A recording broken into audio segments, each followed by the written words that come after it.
Freestyle Plus is often thought of as improv, which you are.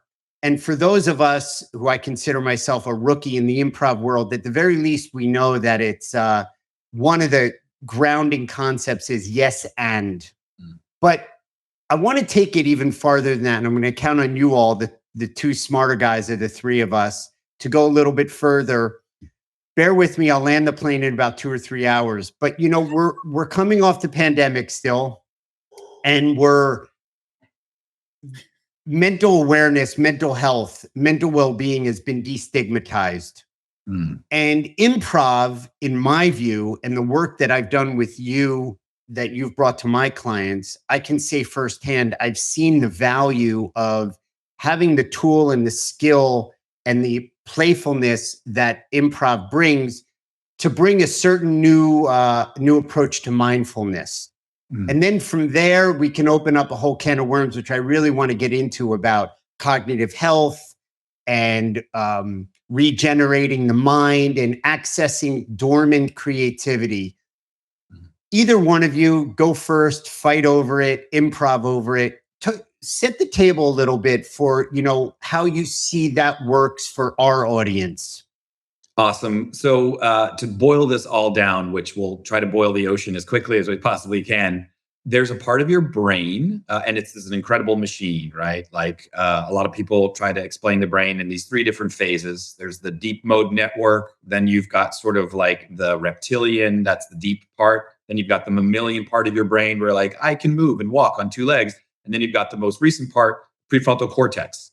So those 3 parts of our brain are what makes Homo sapiens, Homo sapiens. And one of the things that's hardest is that you've got this thalamus that is between your prefrontal cortex and your fight or flight, your reptilian brain. And that thalamus is the thing that tells us when we're in danger.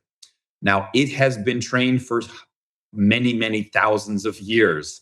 And only recently do we have emails and houses and firearms. And all those things keep us relatively safe, unless you're in the United States. And what tends to happen is that we get an email that seems threatening and we use our fight or flight. We go right to that part of our brain, which is like, a lion's gonna eat me. Now, that is how our operating system has been for millennia, deeply rooted inside of this operating system.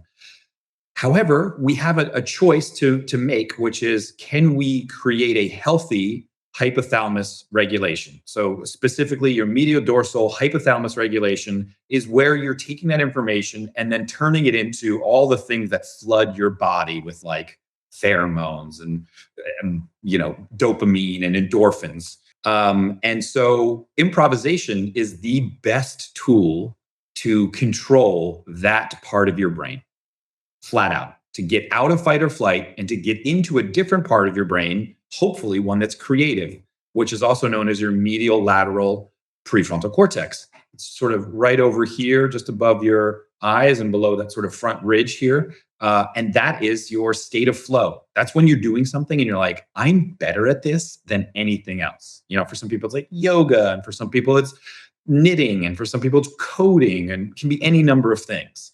That part of your brain is a really beautiful part of your brain, because when you get there, it mutes that sort of judgment part of your brain, the thing that says like, you shouldn't be doing this. You need an MBA. Why are you giving a keynote? That part of your brain tends to be the loudest part of our brain. It's the critical part of our brain, and it holds us back from doing a lot. I'm not saying it's bad, but we don't always need to be in that part of our brain.